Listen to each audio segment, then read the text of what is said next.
नमस्कार शेतकरी मित्रांनो, सुयश कृषी या यूट्यूब चॅनलला आपलं पुन्हा एकदा स्वागत. आजच्या व्हिडिओमध्ये आपण प्रामुख्याने उष्ट्या बेडवर आपण कोणत्या पिकाची लागवड करतो त्याच्यामध्ये सुरुवातीला आपणाला रोपं सेट न होणे किंवा लावलेल्या रोपांना पाहिजे तशी ग्रोथ न मिळणे याच्यासाठी प्रामुख्याने सुरुवातीला आपण कोणत्या ड्रेंचिंग किंवा कोणत्या फवारण्या ह्या घेतल्या पाहिजेत याविषयी आपण आजच्या व्हिडिओमध्ये सविस्तर चर्चा करणार आहोत. आता कारल्या पिकाच्या उष्ट्या बेडवर आपण काकडी पिकाची लागवड केलेली आहे. आपण पाहू शकता रोपं अशा पद्धतीने पूर्णपणे चांगल्या पद्धतीने सेट झालेले आहे. यामध्ये आपण एक फक्त ड्रेंचिंग आपण केलेलं आहे. याच्यामध्ये आपण प्रामुख्याने रोपं ही लागण केलेली आहे, बियांची टोकणी केलेली नाही, रोपं लागण केली. रोपं लागण केल्यानंतर आपण प्रामुख्याने 2 ते 3 दिवसानंतर पहिली ड्रेंचिंग केली. याच्यामध्ये कारलं पीक काढल्यानंतर आपण पूर्ण बेड फुटेपर्यंत पाणी दिलं. त्याच्यानंतर आपण एकरी कॉपर 1 किलो त्याच्यासोबत व्हॅलिडामायसिन हे 500 मिली हे एकत्रितरित्या सोडून दिलं. त्याच्यानंतर आपण 3 ते 4 दिवसानंतर रोपं लावली. रोपं लावल्यानंतर आपण पहिली ड्रेंचिंग केली की ज्याच्यामध्ये स्प्राउट प्रतिपंपासाठी 50 ml त्याच्यासोबत 19-19-19 हे खत आपण प्रतिपंपासाठी 50 ग्रॅम, 22-3 हे 15 ग्रॅम याची एक ड्रेंचिंग केलेली आहे. एका ड्रेंचिंगमध्ये तुम्ही रोपं पाहू शकता अशा पद्धतीने पूर्ण रोपं हे पूर्ण प्लॉटमध्ये चांगल्या पद्धतीने सेट झालेले तुम्हाला हे पाहायला मिळत असतील. चांगल्या पद्धतीने रोपं सेट झालेले आहेत.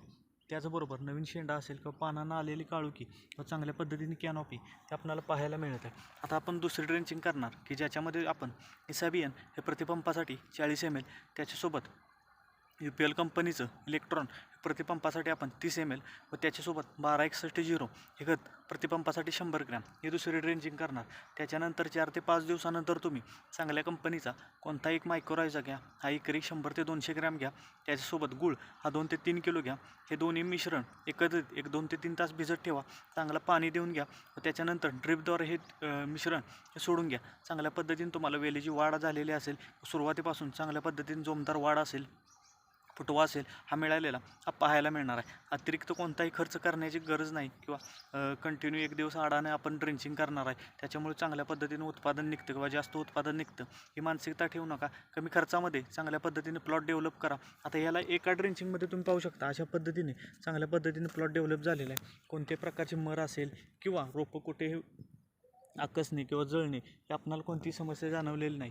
आता याच्यामध्ये आपण पहिली ड्रेंचिंग झाली त्याच्यानंतर आपण दुसरी ड्रेंचिंग करणार, मायक्रोरायझा हा सोडून देणार. त्याच्यानंतर आपण 10व्या किंवा 11व्या दिवशी वेनिविया या प्रति लिटर पाण्यासाठी 1.5 ml अशी फवारणी घेणार आहे. त्याच्यानंतर आपण कशा पद्धतीने शेड्यूल ठेवणार आहे याचा व्हिडिओ आपण लवकरच देऊ. तर चला, आपणाला आजचा व्हिडिओ कसा वाटला कमेंटच्या माध्यमातून जरूर कळवा. तसेच जर आपण चॅनलला प्रथम आला असेल तर चॅनल नक्की सबस्क्राईब करा, व्हिडिओला लाईक व शेअर नक्की करा. धन्यवाद.